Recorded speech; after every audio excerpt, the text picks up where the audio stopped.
50 years ago this month, activists held Atlanta's first Gay Pride March, but the event looked nothing like the cheerful, crowded celebrations of today. In the early 1970s, gay rights was still considered a radical political issue, even on the left. Gay sex was illegal under state and national laws, and the police regularly raided gay hangouts in Midtown and Piedmont Park. So the 125 people who marched up Peachtree Street in June 1971 did so at immense personal risk. They could be shunned by their families if they were found out, they could be kicked out of their apartments, and they could even lose their jobs.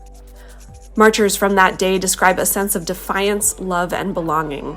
They were making a political statement by being so open, and they knew this was the start of something significant.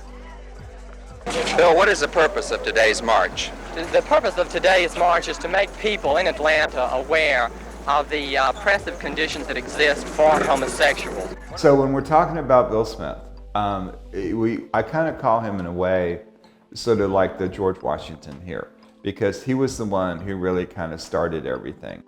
Dave Hayward is a writer and gay rights advocate who leads the LGBTQ history project Touching Up Our Roots. The bill insisted that they call it the Georgia Gay Liberation Front, and that it was going to cover the entire state. That it was not going to be just the Atlanta Gay Liberation Front, it was going to be the Georgia Gay Liberation, that they're going to include the whole state.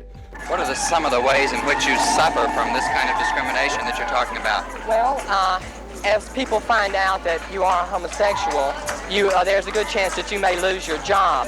The state will not hire homosexuals. The schools will not hire homosexuals. The federal government will not hire homosexuals. They consider us a security risk. I don't understand why they do this. I don't feel that we are a security risk. It's actually kind of radicalizing.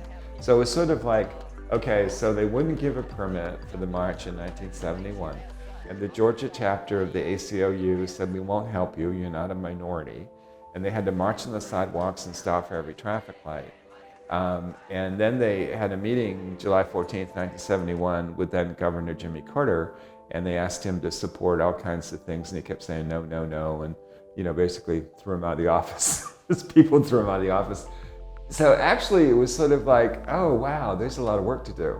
There's a lot of challenge, and I think a lot of times, I think some of that appealed to me, that it was, okay, this is a challenge. Dave Hayward first moved to Atlanta in 1971 and helped organize many of the city's earliest Pride marches.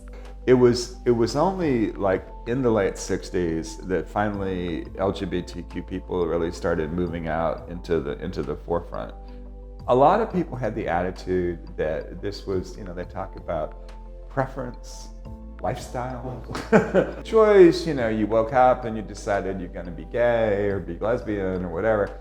And there was still kind of that attitude, that that people did not identify it in terms of social justice, in terms of rights and freedoms. It was sort of like, it was considered like a character defect or considered a sin or something like that. And we really had to deal with that, to say, this is a movement for equal rights, for social justice, for rights and freedoms. And we had to really try to talk our natural allies into that. So it took all through the 70s. The thing that does concern me too is going from being a march, a political protest, a political statement, to being a parade. And so now, for the most part, it really is a parade. And I go there and I think, oh yeah, this is like, when I visited New Orleans a couple of times and you go to Mardi Gras stuff, and it's like that. So I enjoy it and it's fun. At the same time, the whole time I'm there, and then when I'm talking to people and interacting with people, I always say, this is a march too. This is about, social justice. This is about rights and freedoms. This is about equality. And we still have that very much. It still is an ongoing struggle. It's an ongoing challenge and effort.